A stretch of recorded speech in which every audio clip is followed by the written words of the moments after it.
Good question. Next slide. So you're also a part owner in the geothermal power plants.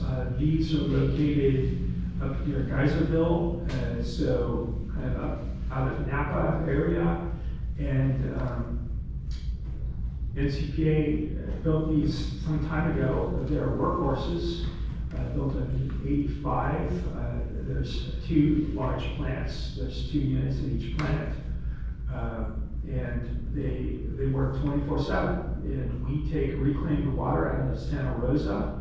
We pipe it over there. We inject it down into the fault lines where there's volcanic activity, previous volcanic activity and seismic activity. We pump it down in those fault lines. We generate steam.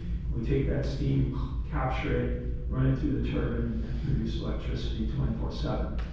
So projects that work very, very hard up there, and they've done a good job for the city of Biggs for many years, continue to be a very reliable. This is where you get a lot of your renewable portfolio standard requirements. Next slide.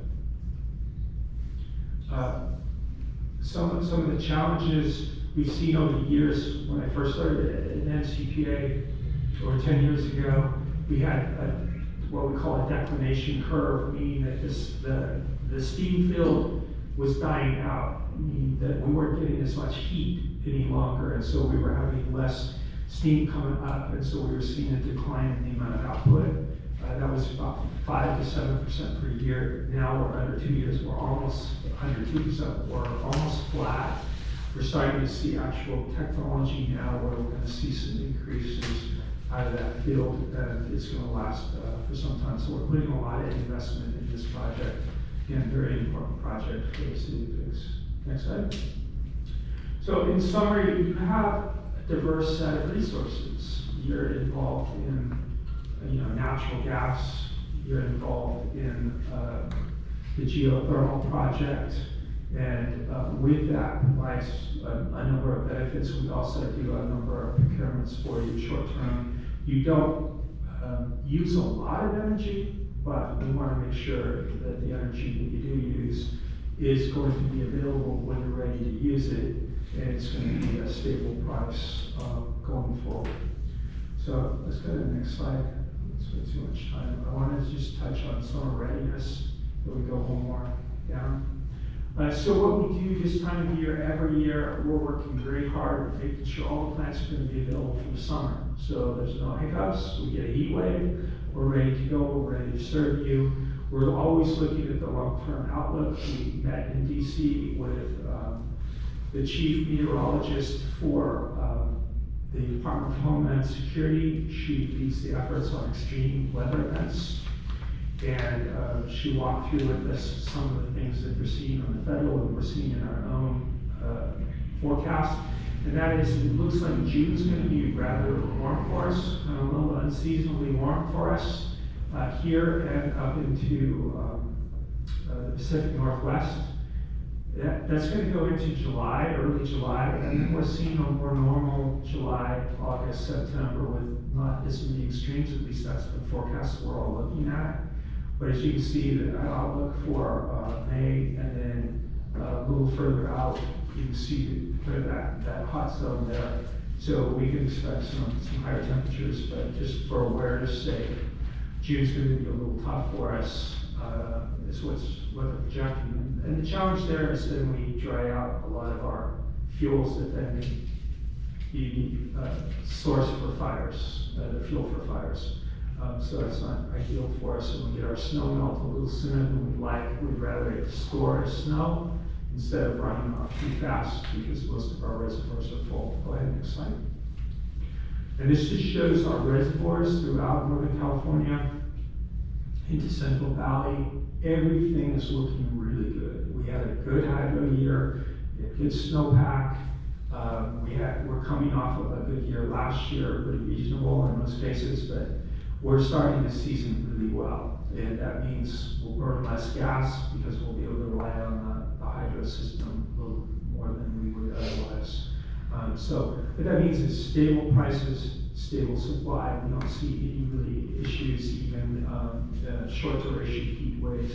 We should be in really good shape in Northern California. Next slide. Another thing we look at is we have to have fuel for the gas power plants, so we're always monitoring what are the natural gas costs, what does the supply look like. This is in the Pacific region, the storage that's available to the Pacific region. We're sitting at kind of the top of where we normally be in our natural gas supply. So that means there's a good amount of natural gas. We won't have to use a lot with a good hydro year, but it'll be available, and that means gas prices are gonna remain pretty low, pretty stable as well. So no big concerns there for us. Next slide. One thing we work on with all of our member communities is making sure they're hedging properly, and that's to reduce the risk. We don't want a lot of risk. You have a rate that you set for your customers. They expect what their bill's going to kind of be based on previous usage, and so we want to make sure that can stay as stable as possible. So we look at 12 months out, 6 months out, 3 months out, a month out, and then the day ahead, for making sure that you've covered all of your potential positions and that you have a supply, so physical and financial. And so we work through our risk policy with each of the communities, and we work through that with Cliff to make sure that you're ready to go for the summer. So go ahead, next slide. So this just shows for May. So currently for May, your financial coverage is about 112%. So you are in a really strong hedging position, meaning that you have sufficient resources to financially keep your system with no hiccups for, if there was something that happened on the broader market or system, you're protected, you're more than protected. You wouldn't normally be 112%, but the markets even become a little more stable, so you're in really good shape for May. Let's go to the next slide. And it looks the same with June. So the blue lines are when the prices really peak right now, and those are the late afternoon and evening prices in the market. The electric market are going up dramatically, especially in June. Again, we're expecting heat waves. You've covered the positions really well, and so your financial coverage is really robust. So again, Cliff and the team have done a really nice job. Next slide. And then we go into July and similar. They're over 100% coverage financially. So really pleased with the way this looks. Go ahead, next slide. And so that was it. I just want to kind of give you that overview of your resources, what's going on in the market, what we see for the summer. And I think you're just in a really good position to let Cliff leave and say, thanks for putting it together. But I don't know if you have any questions. Any questions? I have a question. Sure. So let's take Lodi, for example. It's a 100% project. Of the grants or funding that you receive from the state and federal, how much does the federal and state cover? Like, are you looking at 25%? Are we looking at 50? Do they cover 50% to build that project?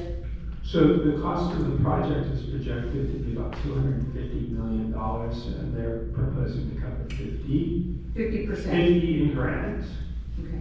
And then they'll cover a 30% direct pay tax incentive on the capital cost. So 30% of the balance of $200 million that the members would pay. So that's another $60 million towards it. So not quite half, but probably closer to about almost 40% of the cost. So pretty substantial. Yeah. But it's not a new technology from the sense of hydrogen and hydrogen production have been around a while. What's really new is the size and scale that we're proposing is not done very often. And so that's why we're getting the grants, because it's a relatively new approach. And the reason it also works for us in California, again, because we've added so many renewables and we've done that so quickly, that we have these excess, that we're having to turn off during the middle of the day. We're turning off solar systems during the middle of the day around California right now, because we have excess. I just feel like it would be more comfortable if we rely less on the grants, so that if something happens, then, you know, there's not that much to cover.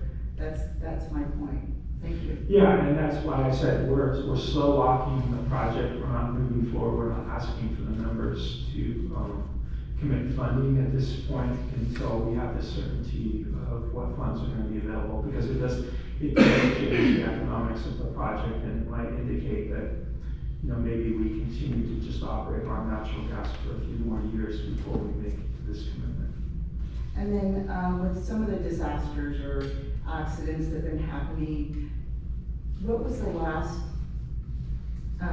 accident that has happened to any of these facilities that impacted our